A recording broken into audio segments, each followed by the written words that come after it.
நடைபெற இருக்கின்ற நாடாளுமன்ற தேர்தலில் உங்கள் பொன்னான வாக்குகளை இரட்டை இலை இந்த நாடாளுமன்ற தேர்தலிலோ இறுதிக்கட்ட பிரச்சார நிகழ்ச்சியிலோ இதோ நம்முடைய அமைச்சர் அவர்கள் வாக்குகள் இதோ விட்டுக் கொண்டிருக்கிறார்கள்.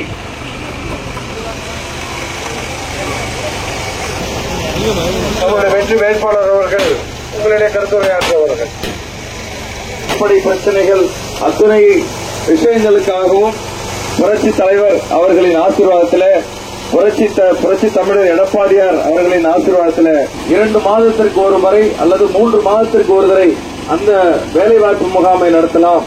அன்பு அமைச்சர் அவர்களின் எதிர்பார்ப்பை போல், உங்களுடைய அத்தனை பேரின் எதிர்பார்ப்பை போல் நாகை பாராளுமன்ற தொகுதிக்கு என் வாழ்க்கையை அர்ப்பணித்து விவசாயம் மேம்பட, இளைஞர்கள் மேம்பட, அத்துணை பிரச்சனைகள், அடிப்படை தேவைகள், அடிப்படை பிரச்சனைகள் அத்துணை விஷயங்களுக்காகவும் நாகை பாராளுமன்ற தொகுதிக்கு உழைப்பேன் என்பதை உறுதிபட கூறிக்கொள்கிறேன்.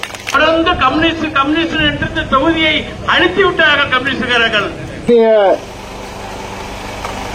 நாடாளுமன்ற முன்னாள் உறுப்பினர், சட்டமன்ற முன்னாள் உறுப்பினர், கழக அமைப்பு செயலாளர் சாதாரண மக்களை முன்னேற்ற வேண்டும் என்று சொன்னால் அவர்கள் கல்வியாலே மட்டும்தான் முன்னேற முடியும் என்பதை உறுதியாக மனதில் கொண்டு கல்வி நிலையங்களை ஏற்படுத்தி மேம்படுத்தி மாணவர்களை படிக்க வைத்தோம். இது ஆர்வீசர்கள அன்பிற்குரியவர்கள இதையெல்லாம் இன்றைக்கு நின்று போயிருக்கிறது. சாலைகள் போடப்படவில்லை, போட்ட சாலைகள் சீர் செய்யப்படவில்லை, பாலங்கள் கட்டப்படவில்லை, எதுவுமே நடக்கவில்லை. இந்த ஆட்சியில எதுவுமே நடக்கவில்லை. அதற்காகத்தான் அதிமுக ஆட்சியை நீங்கள் மீண்டும் கொண்டு வர வேண்டும் என்று வேண்டுகிறோம். எதுவும் நடக்கல.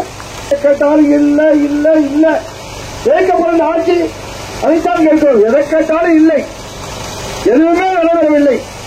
அதனால்தான் மக்கள் விரும்புகிறார்கள். இன்றைக்கு சுஜித் சங்கர் நம்முடைய வேட்பாளர், அவர் வெற்றி பெற வேண்டும் என்று மக்கள் விரும்புகிறார்கள். அதிமுக வெற்றி பெற வேண்டும் என்று மக்கள் விரும்புகிறார்கள். அதுக்கு காரணம் அதிமுக மக்களுடைய கட்சி, சாதாரண மக்களுடைய கட்சி அதிமுக. அதிமுக வெற்றி பெற வேண்டும் என்று மக்கள் விரும்புகிறார்கள். நம்முடைய பகுதியில் விவசாயம் சார்ந்த நம்முடைய பகுதி, விவசாயத்திற்கு எதுவுமே நடக்கவில்லை. விலைவாசி ஏற்பு இருக்கிறது. இன்றைக்கு நிவாரணம் இல்லை, நிவாரணம் இல்லவே இல்லை.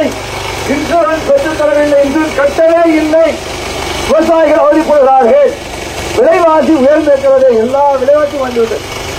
அரிசி இன்றைக்கு 58 ரூபா, 68 ரூபா, 70 ரூபாய். ஒரு அரிசி 68 ரூபாயிலிருந்து 70 ரூபா வைக்குது. அதிமுக ஆட்சி வர வேண்டும், எடப்பாடியார் ஆட்சி மீண்டும் வர வேண்டும் என்று மக்கள் அதற்காக விரும்புகிறார்கள்.